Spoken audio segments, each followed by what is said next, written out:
Want to bet? You can do it. It's Sports Interaction. It's Canada's sportsbook. Football is back. Baseball playoffs and hockey season just around the corner, and you can bet pregame, live and play, or on one of our many prop bets. Made for Canadians, by Canadians, Sports Interaction makes it easy to deposit, play, and cash out.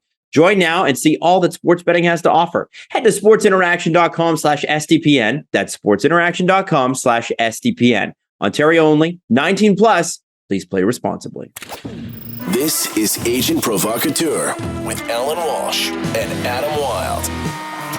Powered by Sports Interaction, Canada's sportsbook.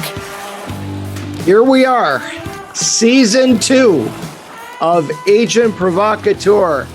Adam Wylde, how are you? Oh, Allan, I'm fantastic. I'm excited about the guest today, but and I told you this last night on our pre-show phone call. I missed you. I really missed you. It's fun to be doing this again. It really is. I have to say that our hiatus.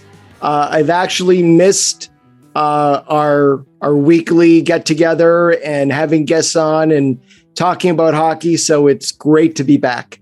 It is. And did you? I know that you had a bit of a busy summer on the hockey side. Just to, when we did kind of address that in the last episode, Huberdeau, Fleury. I mean, obviously we're talking to Ron Hextall, Jan Ruda. But there was some stuff on the personal side that happened for you too. You were officially an empty nester. I am. We spent 4 days and moved my daughter into the dorms at UC Berkeley, where she's a freshman. And a couple of days later, got on a plane with my wife and my son and got him all situated. He's a sophomore at university in Washington, D.C. So we have kids right now on both coasts. My son's at American University. My daughter's at Berkeley. And my wife and I are at home here in L.A., officially empty nesters. How does it feel? There's a little bit of, looking at your wife at night and going, what now? What do we do now? I mean, you just get the bill in the mail. That's all. We've been catching up on Better Call Saul. We're on season 4. Mm-hmm. There's a couple of other series that we've watched that have new seasons out. We're into House of Dragons. So all of that is great.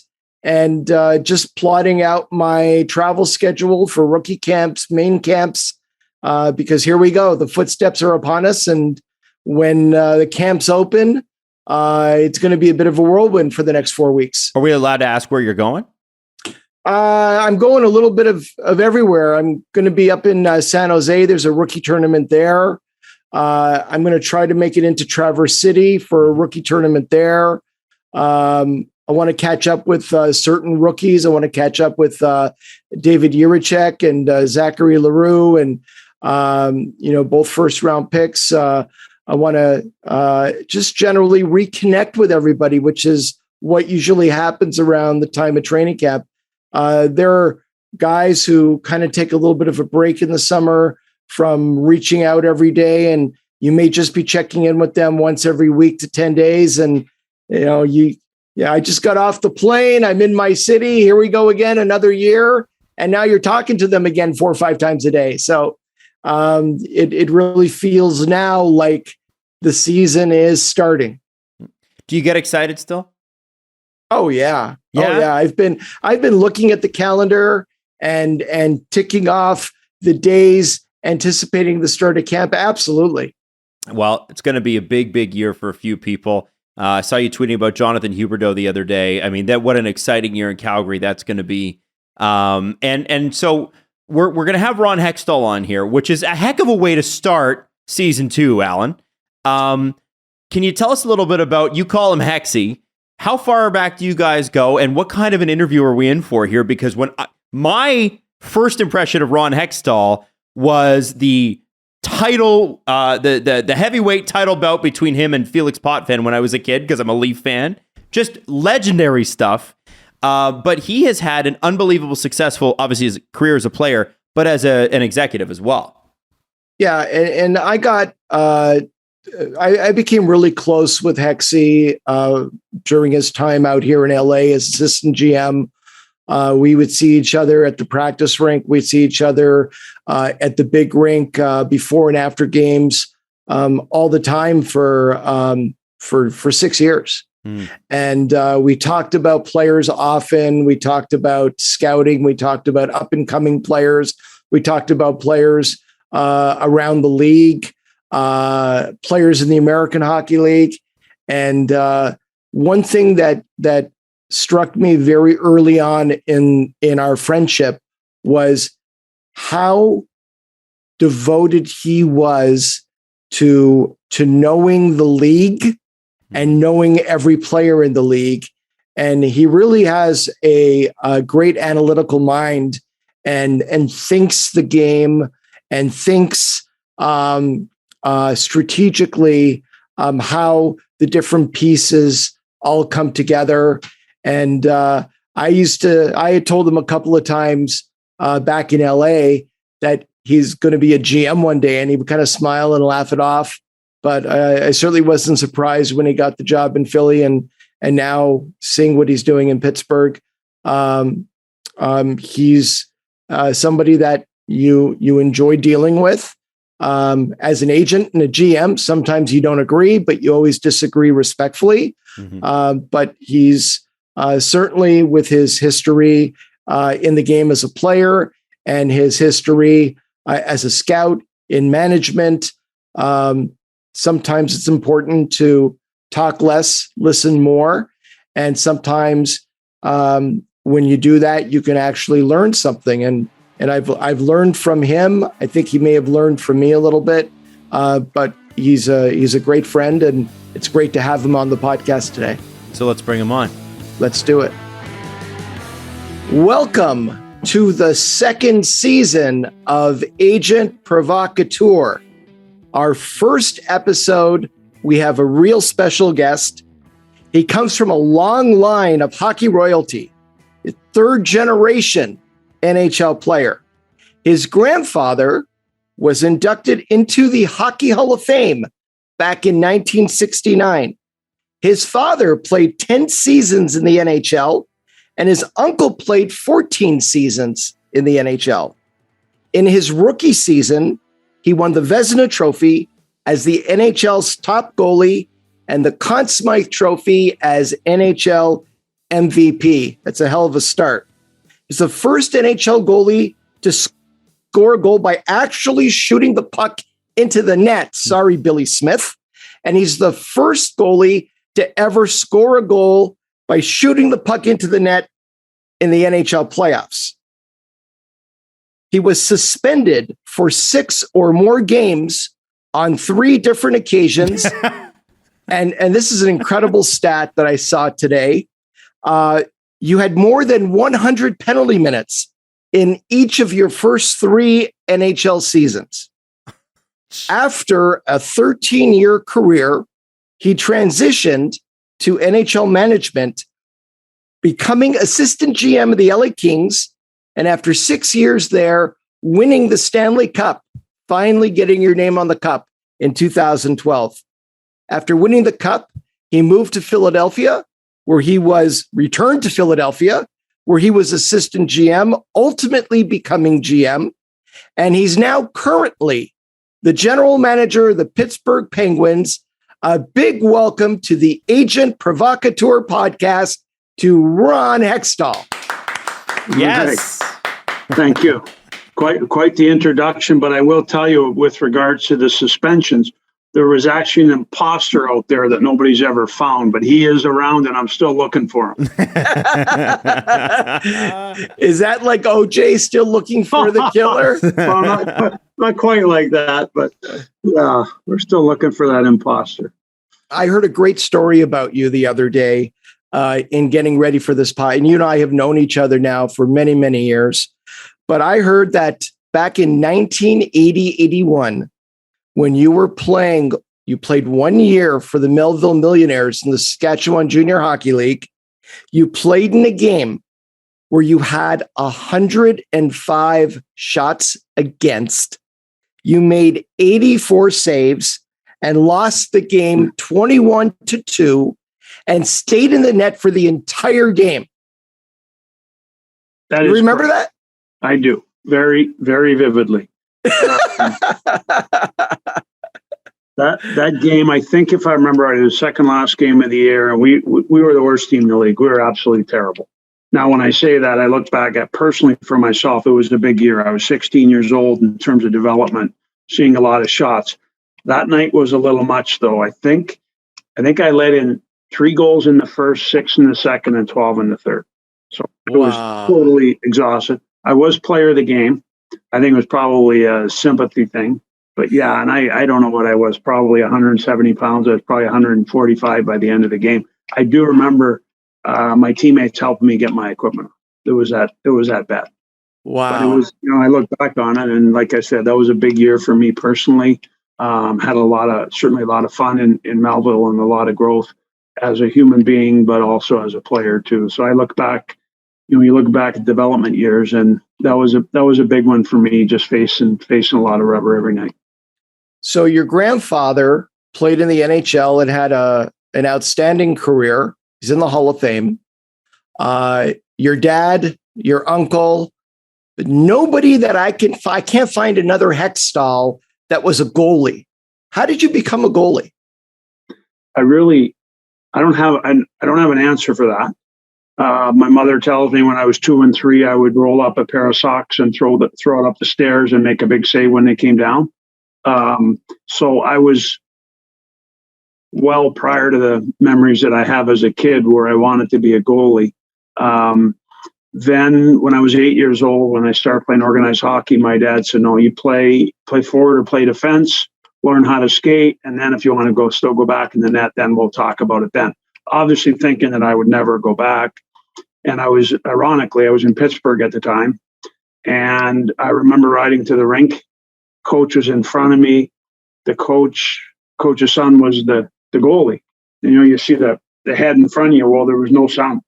And I'm like, ooh, this might be my shot. Sure enough, that was what the first game I played goal, and I played goal ever since.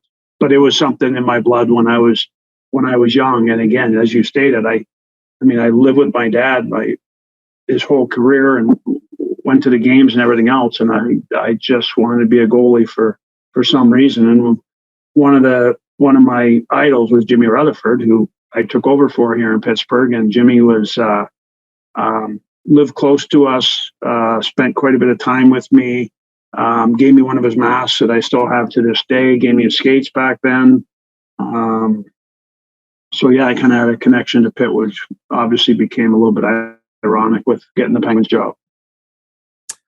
One thing I'd like to talk about and focus on, and it's an area that isn't really discussed too often, and that is the transition that a NHL player makes from being an active player to going to work in management.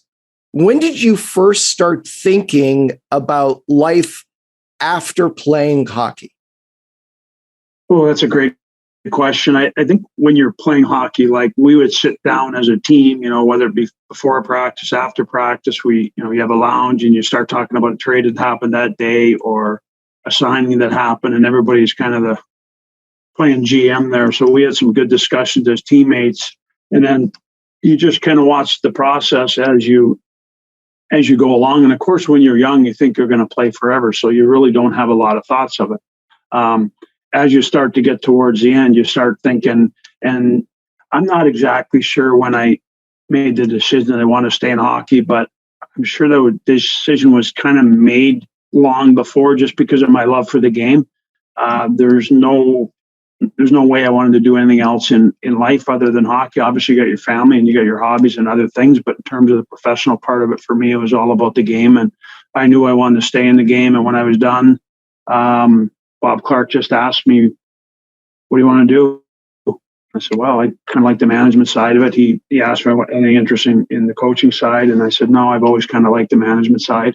And I started scouting, and that was the start of it there, and it's kind of built.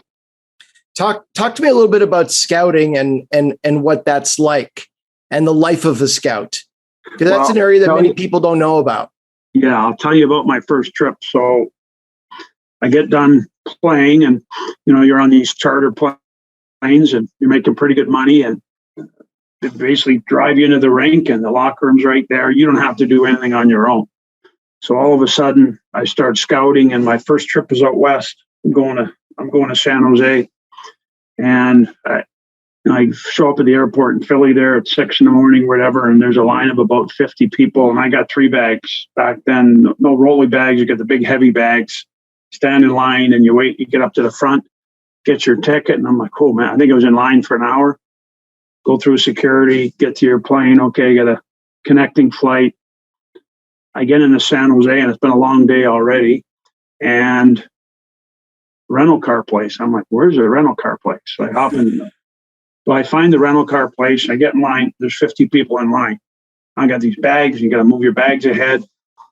And as I'm standing in line, it dawned on me. I went from being a player, a pretty glamorous life, kind of getting babysat to some degree.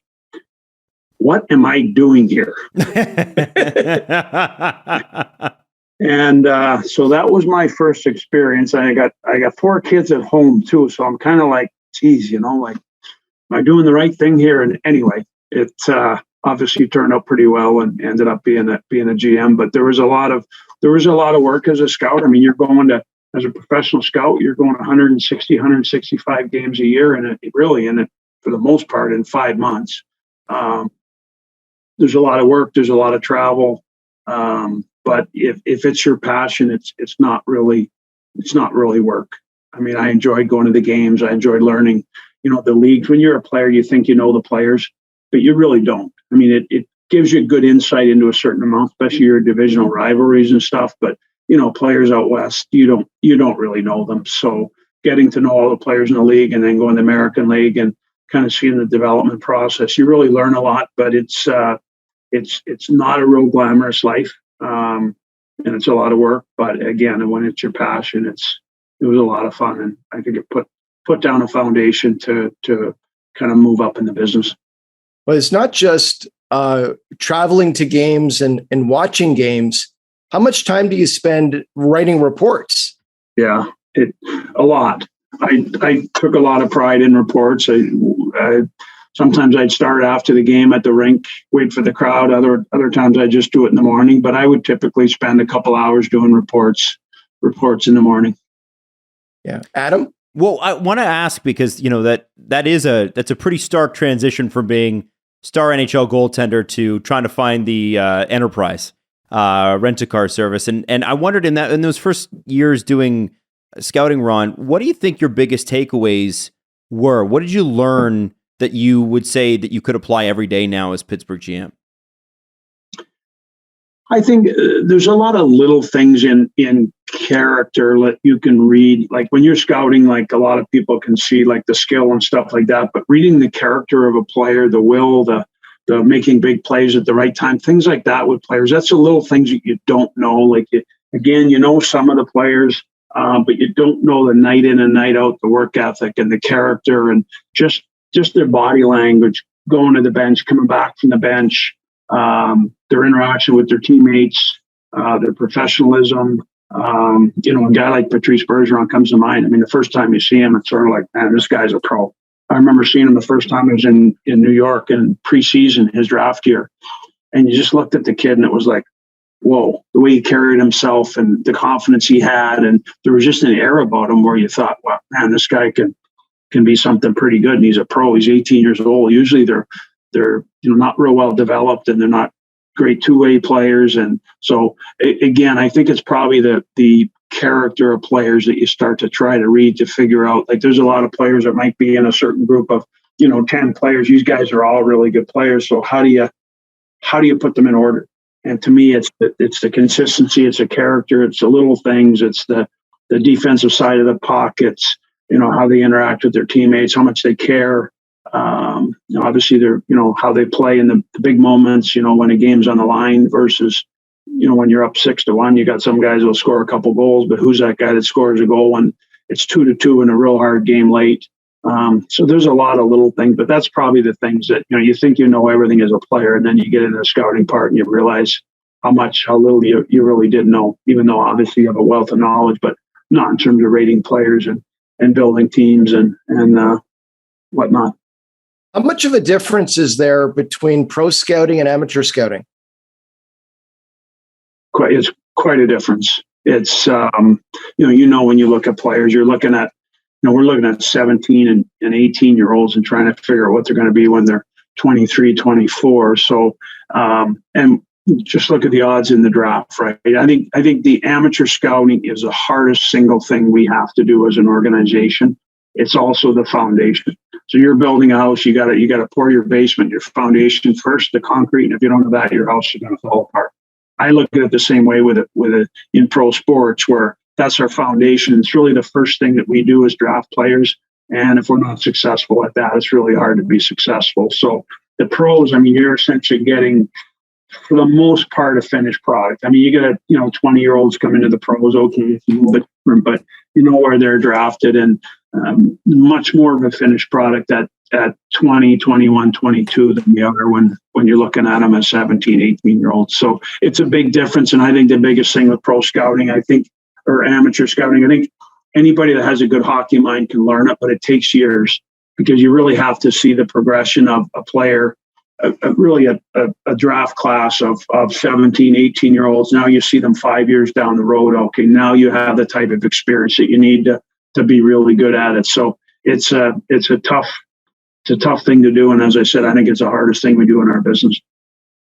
So the first day of camp is soon upon us. Rookie camps are opening imminently. And I've heard from lots of players over the years that general managers, very often, there's a first meeting with the entire group of people, of players invited, and staff who are going to be at camp. And general manager comes out and gives a speech welcoming everybody and talking about expectations. And I had a player years ago at his first camp with the New Jersey Devils, and he said Luke came out and addressed the entire group, and he didn't say much. But what he did say was, if you're here because you play the piano, I want to see you play the piano. And if you're here because you play the violin, I want to see you play the violin. So the player called me that night and he's like, "Hey, Allan." I'm like, "Yeah."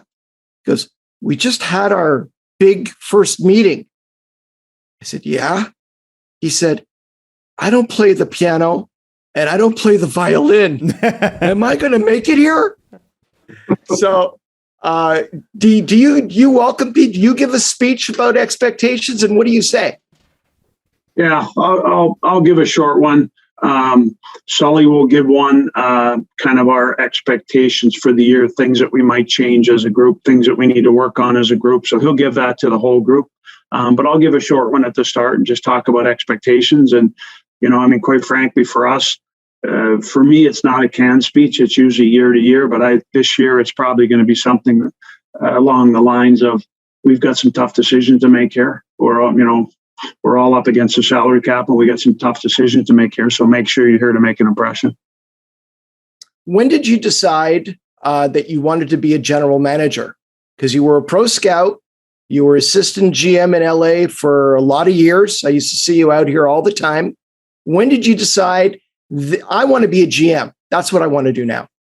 Yeah, I decided that when I went into management, that was kind of the end goal, whether I get there or not. There's lots of people that want to be GMs, and quite honestly, I think there's some, you got to work hard first of all. I think there's a little bit of luck that goes into it. So that was my goal. And again, whether I reached it or not, if I became an assistant GM or if I was just in player personnel, I would have been happy as well. But in the end, at the beginning, I kind of set the goal of doing everything I could to try to be in the GM chair at some point. So I'm going to tell the story, and I hope I'm not embarrassing you.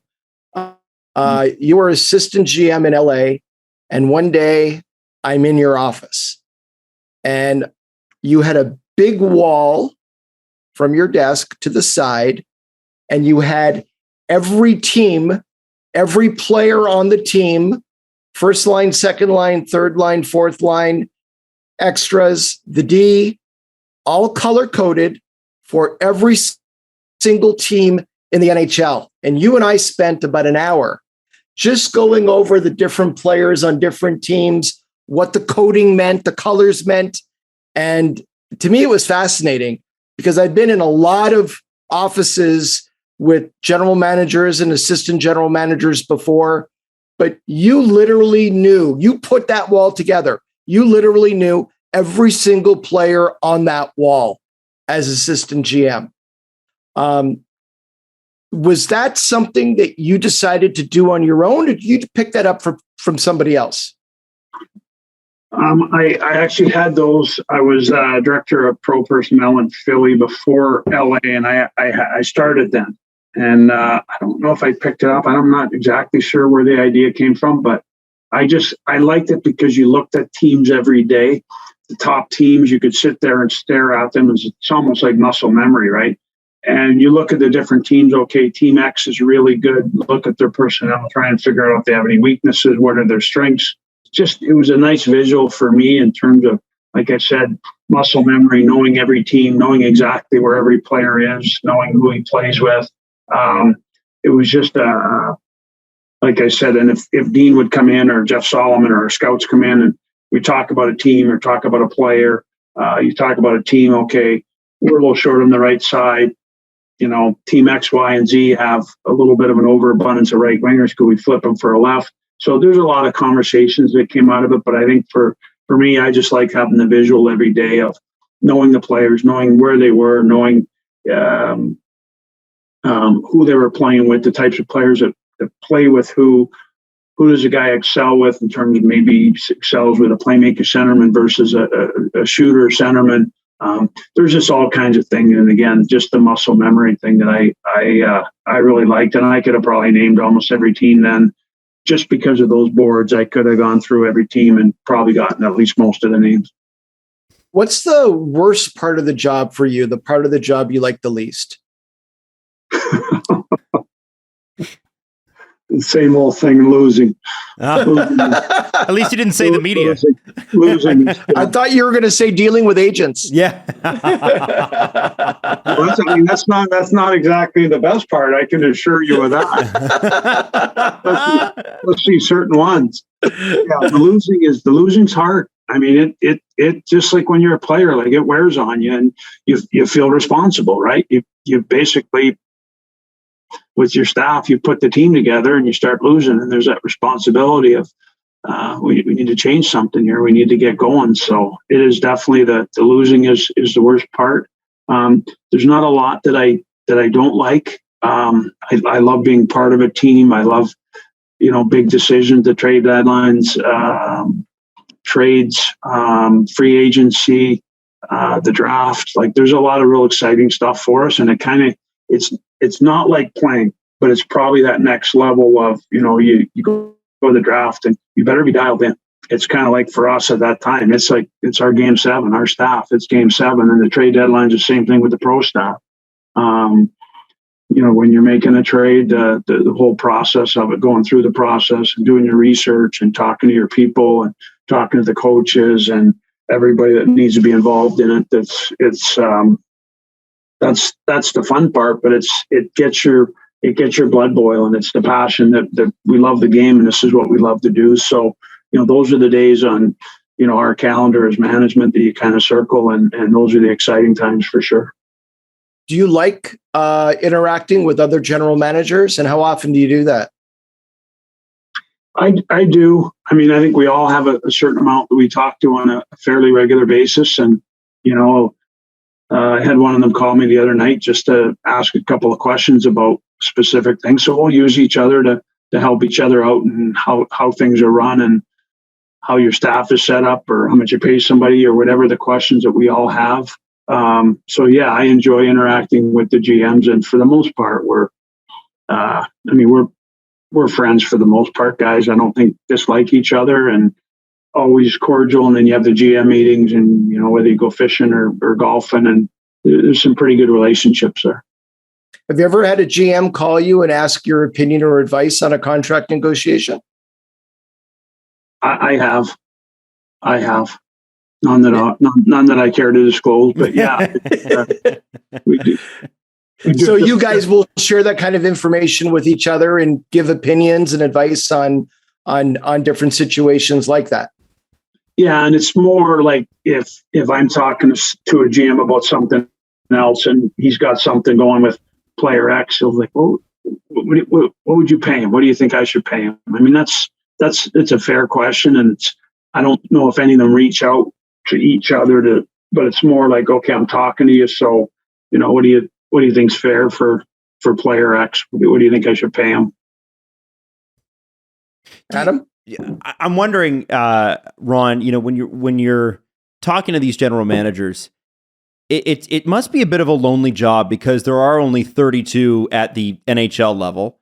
And it must be hard for people to relate unless they've been in that position before. Can you tell me, if you can remember offhand, the best advice you ever got from another general manager about the job, perhaps when you were just starting out as the guy? It's an interesting question, but I do remember what the Walsh is referring to my time in LA there. And I remember sitting across the table from Dean Lombardi, and I forget what I suggested, certain player, I think we could acquire a certain player, this and that. And he finally looked at me and said, it's a little different when you're sitting in this seat. And at the time, I didn't really understand what he was talking about because you are the final decision maker, essentially. And it's easy for me to sit across the desk and say, well, I would do this and I would do that. All of a sudden, you're in that seat and you're making these decisions that can either help your team immensely or not help your team. Like those are tough decisions, and they're not decisions that you take lightly. And I typically don't make decisions really, really quick. I like to do some research and give it some thought and think about all the things that could go right, all the things that could go wrong.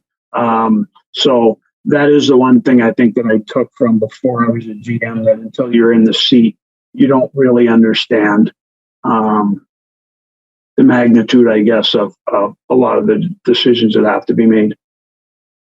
So you mentioned Dean Lombardi, and we both know Dino very well, and you work closely with him. He's certainly a very colorful guy. What was it like for you working with him all those years? I learned a lot from Dean. He was a very methodical, deep thinker, very analytical mind. Went over things 10 different ways. He always found a different way to analyze a situation. So I learned a great deal from Dean. Obviously, we won the Cup in 2012, which was absolutely marvelous. Great experience for everybody, and made it all worthwhile. When I went out to LA, it was probably the hardest decision I ever made in my life. I was in Philly. I was locked in. I had a family, I had 4 kids. All of a sudden now you're moving to the other coast, uprooting your family. And I end up doing it. And I think it was one of the best decisions that I ever made, just because of the experience of, I kind of always been in Philly. And when you go somewhere else, you learn from all the people that you work for and another organization, how they do things differently. So it was a real education for me. In Philly, it was about trying to get better every year, trying to win, pre-salary cap. Then I went to LA and we essentially built the team. It was a really good experience for me in terms of kind of building from the ground up. We rebuilt the infrastructure, essentially most of our staff, and then the team. So those 7 years that I spent in LA were really, really valuable from an education standpoint for myself. So I was in the building when you won the Cup in 2012, and I was in the stands, and I was watching you that first time you lifted the Cup over your head. What was that like? The lifetime of playing hockey, the legacy for your family. Did all those thoughts go through your head at the moment you're lifting it over your head? Yeah, it was surreal. It's like you work so hard and you try so hard to win that thing, and I don't think people understand how hard it is to win. It is so hard to win that thing, and everybody's gunning for it. Everybody wants to win it. and to actually win it. I mean, it was a very emotional time, and I did everything I could to hold back the emotions. But it was, I was assistant GM, but you still feel like you're a little bit part of it. And the fact that we were there for 6 years at the time and kind of built that team, it was a phenomenal feeling. And then when you get your day with it, it's like, oh man, you dream of it, but that's all I'd done to that point. So it was outstanding. What'd you do with your day with the Cup? We took it back to my homeland there in Manitoba. The day before our Did you need a visa to go back, or they let you? Remember, they said if you're coming in with the Cup, you're allowed to come in. We went back there, and it was I had my whole family. Like my siblings were there. My mom and dad were there. We had a big party at night, but we went out on Clear Lake, which is Rocky Mountain National Park in Manitoba, where essentially where I grew up in the summers, and we had some pictures on a dock. My dad too. Like my dad never won it for him to experience it. And my mom, she's been in hockey essentially her whole life with my dad as well, and my siblings and my kids, and it was just special. And we took it to the beach, kind of downtown Clear Lake, to get some pictures. And then all of a sudden, somebody started yelling the Stanley Cup. We literally had to grab the Stanley Cup and run. The people Canada, but the people just started. And it's not that I didn't want to share it, but we were on a schedule. Yeah. So it's like hundreds of people just started like coming, and I'm like, oh my God, we got to get out of here. So we took it. And there's not a lot of people, but everybody at the lake there would have been running if they heard the Stanley Cup. So it was, I can't even explain that. We had a bonfire, a big party at night. It was outstanding. The Cup handlers were terrific, and it's an experience that if you grow up wanting it, you can't even explain the day. It's unbelievable. Unreal. Yeah. Unreal. I love hearing stories about what players and management, what they do with their day with the Cup. It's always fascinating to me.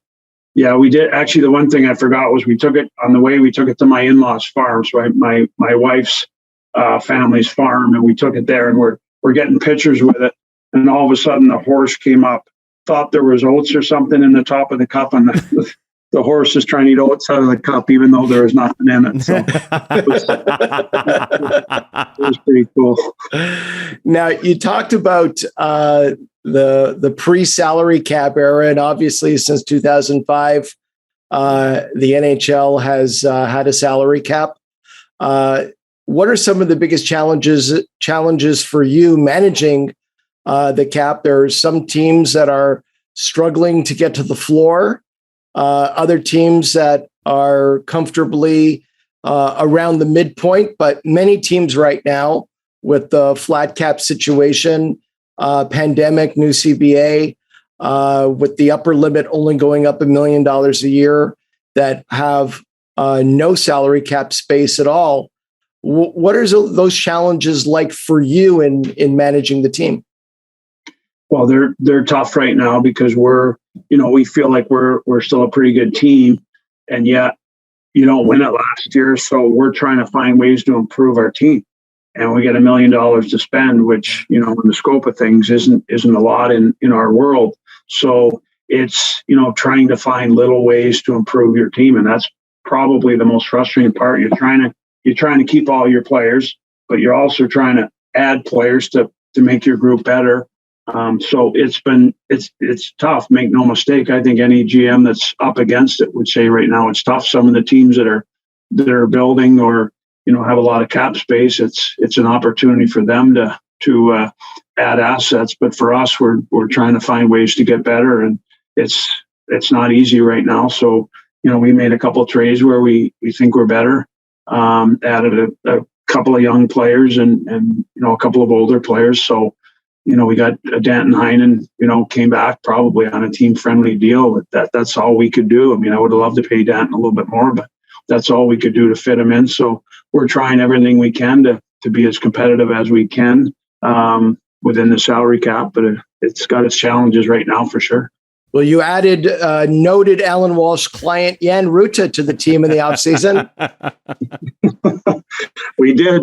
That's one of the guys we're excited about. There were certain things we felt like we had to address. Our defense was one of them. We felt like we had to get heavier in front of our own net, better on the PK with Jan and Jeff Petrie. We feel like we did that. With Ty Smith, we added a young defenseman that is probably more of an offensive option, but skates really well. And we're excited about Ty. He's still a young player. Ryan Paling up the middle is a young centerman that had high hopes a couple of years ago. It hasn't gone exactly the way I think Montreal had hoped. So we're hoping that Ryan's a nice addition to our team. And again, we got a couple of young kids that are knocking on the door. So we're excited about the season. Obviously, we got Sid and Gino and Tanger. So it's always exciting when you have those three guys. Ron, when you look at teams that have been extremely successful, I want to bring up the 2012 Kings as an example. They were known for just being a heavy team, a forceful team, kind of forced their will on you, feisty, and obviously could score goals at the right time as well. When you look at the Penguins this year and in the Ron Hextall general manager era of the Pittsburgh Penguins, what kind of identity do you want this team to have? You've got Crosby, you've got Malkin. What's the goal for? If there was a couple of words for it that you could put on the dressing room door, what would they be? Well, I think the Penguins have always played a fast game, and they've had success. It's the way Sully coaches and the way that our players play. And I certainly wasn't going to come here and all of a sudden, go to a heavy version of this team. Like we're a quick strike team. We're a pressure team. If you watch us, we pressure all over the ice. You got to work hard. You got to be able to skate. You got to be able to read the play. I personally have always favored smart players versus hard and heavy. And you give up a little bit in the hockey sense parts. So it's always kind of been my preference as a GM, as a personnel guy. So I like our team. I think if you look back at our team in LA there, we did have a heavy team. But we had pretty good skill there too. John Quick, obviously, in the net. We had Drew Doughty and Kopitar and so on and so forth. But we had some heaviness to that team, but we were a pretty skilled team as well. I think when we won in 2012, we were probably at the front end of our window. That they won again. I left in the summer of 13-14 season, and they won again that year. But I think when we won, it was on the front end of kind of a retool there. And what a run! I mean, 2 and 3 years for a team. I mean, it doesn't sound like much, but it's a lot. You got 32 teams in the league now. You win 2 and 3, man. You had a heck of a run. So that was a fun run there in LA. Let's talk a little bit about your expectations for the season this year. Obviously, a successful year is when you finish it winning the Stanley Cup. But what kind of growth are you looking for different people in the organization, in the front office and on the ice? Yeah, I think on the ice, I think we're a really good team. Obviously, every team has. I think we're the oldest team in the league. Okay, well, that's a factor. We can't run away from that. Hopefully we stay healthy. We've added some people on our performance staff to hopefully try to prehab injuries versus rehab injuries. So we're looking into things like that, which I think every team probably is. So we're just trying to keep our team as healthy as possible. When we're healthy, we think we got a really good team. Obviously, we've talked about the three big guys, but we've got some good depth on our team. We changed our defense, so it's going to be very interesting to see how the pairs shake out and how they play together. But we're excited about our team. We've got a lot of experience. Our guys know what it takes to win. And as you mentioned, I think winning that last game, when you win that last game, everybody's happy. So certainly that's our goal. A lot of work to do, obviously, between now and then, but I'm excited about our team, and we're looking to get off to a good start. I got to ask this question because I think we're the only show that can ask this question. What's it like negotiating against Allan Walsh, Ron? Very, very difficult. you better be prepared and you better done your research, because you be damn sure he's done his. So yeah, Walsh, he does a very good job. And if I was out in LA there for 7 years, I probably would hardly know him, right, other than dealing with him for a couple of players. But out there, you see people, and I got to know Walsh very well, and he does a great job for his clients. I like that. Allan, what's Ron like to negotiate against? One of the most analytical, knowledgeable, and insightful people that I've ever dealt with on the other side of the table. I have a particular kinship for his history as a player, and the fiery personality and will to win that he's always had, that has imbued in me a deep respect for him. And when you work with people on the other side, most of the experiences are pleasant and respectful. Many at different times are not. And I've never once had a negative experience ever with Ron. We have agreed to disagree.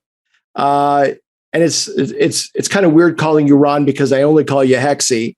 But the level of preparation and caring about players, and that's something we've had a couple of situations over the last several years where people had to take off their GM hat and their agent hat, and now you really get to see whether somebody cares about players and their health. And my personal experiences over that time with Hexy is there's nobody who cares really about the players as much as he does. I'm sorry for embarrassing you and saying that, but it's just the truth. I appreciate that. Well, it's interesting. You get back to the players, like our players, when you live it, as much as we all see the big money and the kind of glitz and glamour, but I'll tell you what, when you have those tough seasons and you don't win a lot of games, or you're injured and you're rehabbing, like Malcolm, for example, last year for I think he came back in end of January. He's rehabbing the whole year. People don't see the behind the scenes stuff, and it is tough. There's a lot of pressure, and you live your life under a microscope, and so we see all the good things. But I got to tell you, with the players, like I respect what they do. I understand what they do.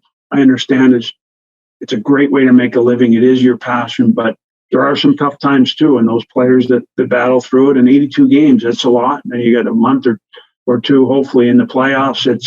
It's a lot for someone to handle it physically and mentally. It takes special people. So I have an awful lot of respect for the players. Well, listen, we've held you hostage long enough on a real busy week heading into the start of rookie camp and main camp. I really appreciate you taking the time to come on and share your thoughts and share your time with us. And I may be calling you again sometime season 3 or season 4 and ask you to come back on again. And I'll be honored as much then as I am right now. Okay. All right, you guys. It's been an absolute pleasure. Thank you, Ron. All right. Thanks, Hexy. All right. Take care, guys. This has been Agent Provocateur with Allan Walsh and Adam Wylde. Powered by Sports Interaction. Follow Allan Walsh on Twitter @WalshA. Subscribe wherever you get your podcasts by searching Agent Provocateur and hitting the subscribe button. YouTube.com/SDPN.